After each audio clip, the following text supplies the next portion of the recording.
नाज़रीन अस्सलाम वालेकुम, मैं हूं मोहम्मद शमतरी। नाज़रीन का मुल्क चलाना हो, फैक्ट्री चलानी हो, दुकान चलानी हो या घर चलाना हो, फार्मूला एक ही है। आपको अपने एक्सपेंस को देखना पड़ता है और आपने को अपनी इनकम को देखना पड़ता है। तो ये अगर डिस्टर्ब हैं तो फिर आपको अपनी इनकम को बढ़ाना पड़ता है या फिर आपको अपने एक्सपेंस को कट करना पड़ता है। तीसरा कोई फार्मूला है नहीं। इस वक्त जो पाकिस्तान जिस माशी बदहाली का शिकार है, हमें एक्सपेंस को कट करना पड़ेगा। जो हमारी ब्यूरोक्रेसी के जो लांझे हैं इनको ख़त्म करना पड़ेगा और हमें इनकम बढ़ानी पड़ेगी। इनकम बढ़ाने के लिए ट्रेड डेफिसिट है, आपका इंपोर्ट और एक्सपोर्ट का जो गैप है, ये आपको तबाही की तरफ लेके जाता है। बदकिस्मती से हमारी जो हुकूमतें रही हैं, उन्होंने एक्सपोर्ट पे काम नहीं किया। वो इंपोर्ट पे लगी रही हैं कि बाहर से मंगवा लो, बाहर से मंगवा लो। डॉलर जितना भी आप कमाते थे वो आप बाहर के इंपोर्ट में आपका चला जाता था। तो इस हुकूमत ने ये एक बड़ा ज़बरदस्त काम किया है।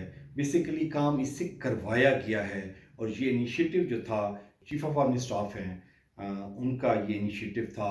उन्होंने ये लाइन ऑफ एक्शन दी कि इस लाइन पे आप काम करें और उस पर जब हुकूमत ने काम किया तो फिर एक काउंसिल का क़याम अमल में लाया गया। वो था स्पेशल इन्वेस्टमेंट फैसिलिटेशन काउंसिल। इस काउंसिल के दो काम हैं। नंबर वन, जो फॉरेन इन्वेस्टर्स हैं उनको अट्रैक्शन देगी कि वो आके पाकिस्तान में इन्वेस्टमेंट करें। सिक्योरिटी देनी है कि जी आपका जो पैसा है वो सेफ रहेगा, नंबर वन। नंबर टू, हम आपको रिटर्न अच्छा देंगे। वन विंडो हम बेसिकली सिस्टम इंट्रोड्यूस करवाएंगे तो उसका टाइम और एनर्जी ना वेस्ट हो। इस काउंसिल ने, इस हुकूमत ने जब ये काउंसिल बनाई तो उसमें एक बड़ा ज़बरदस्त काम ये किया गया कि उन्होंने चीफ ऑफ आर्मी स्टाफ को इसमें शमूलियत की बाज़ाब्ता दावत दी। ये बड़ा एक अच्छा इक़दाम था और इससे जो मैसेज गया इंटरनेशनल कम्युनिटी को कि पाकिस्तान में आपका पैसा सेफ रहेगा। क्यों? क्योंकि आपकी जो फोर्सेस हैं वो आपको सपोर्ट कर रही हैं और उसके बाद आपका दूसरा जो काम है उस पे आपके इन्वेस्टमेंट पे आपको रिटर्न बड़ा अच्छा मिलेगा। ये दोनों काम थे। दोनों काम बेसिकली जो पॉलिटिकल गवर्नमेंट है उस पे माजरत के साथ जो ट्रस्ट लेवल था वो इंटरनेशनली वो बड़ा बड़ा डाउन हो चुका हुआ था कि जी हमने मिस कमिटमेंट की, हमने डीलिंग ठीक नहीं की।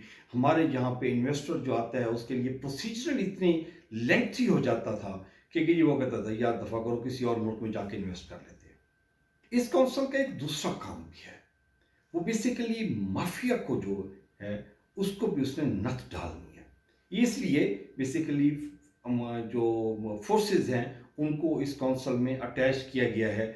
जो आपके सिविलियन इदारे हैं उनको एक्सपर्टीज़ प्रोवाइड करेंगी, उनको सपोर्ट प्रोवाइड करेंगी। माफिया के लिए मैं इसलिए बात कर रहा हूँ कि जी माफिया के मैं आपको दो तीन चीज़ें बताता हूँ। 2021 का डाटा है कि जी 10 बड़ी कंपनीज ने पाकिस्तान में 929 अरब रुपए का मुनाफा कमाया। ये कंपनीज इतना मुनाफा कमा रही हैं, मुल्क के लिए कंट्रीब्यूशन की जब बात आती है तो वो कहते हैं कि नहीं जी ये पैसा कमा के ये दूसरे मुल्कों में शिफ्ट कर रहे हैं, इसको रोकना पड़ेगा। मैं एक रिपोर्ट पढ़ रहा था 2019 की, जिसमें 1913 पाकिस्तानियों ने दुबई में 2 अरब 79 करोड़ दिरहम की इन्वेस्टमेंट की है और दुबई में इन्वेस्टमेंट करने वाले मुल्कों में पाकिस्तान का नंबर 6 है कि यहाँ से पैसा कमाते हैं। पैसा कमा के वो जाके दूसरे मुल्कों में इन्वेस्ट करते हैं, अपने मुल्कों में इन्वेस्ट नहीं करते। तो इसको भी ये काउंसिल एड्रेस करेगी। ये जो माफियाज बैठे हुए हैं ये इनके लिए भी ये सद्देबाब करेगी कि पॉलिटिकल गवर्नमेंट में इतनी पावर नहीं है, इतना विजन नहीं है, मेंटली इतने स्ट्रॉन्ग नहीं है کہ وہ اس مافیا کو ساتھ فائٹ کر سکیں. اس کی دوسری اگزامپلز آپ کو میں دینا چاہتا ہوں. جب یہ پی ڈی ایم کی گورنمنٹ آئی تھی تو وہ ڈالر کنٹرول ہی نہیں ہو رہا تھا. پھر چیف صاحب جب ان ہوئے تو انہوں نے 2-3 میٹنگز کیں اور فری ہینڈ دیا کہ جی جو بھی ڈالر کی سمگلنگ میں انوالو ہوتا ہے، یہ جو ڈالر مافیا ہے، آپ اس کو کاؤنٹر کریں گے اور اسٹرکٹ ایکشن لیں گے. تو اس کے بعد پتہ لگا کہ جی وہ 30-40 روپے ڈالر جو ہے نا جی وہ نیچے آ گیا.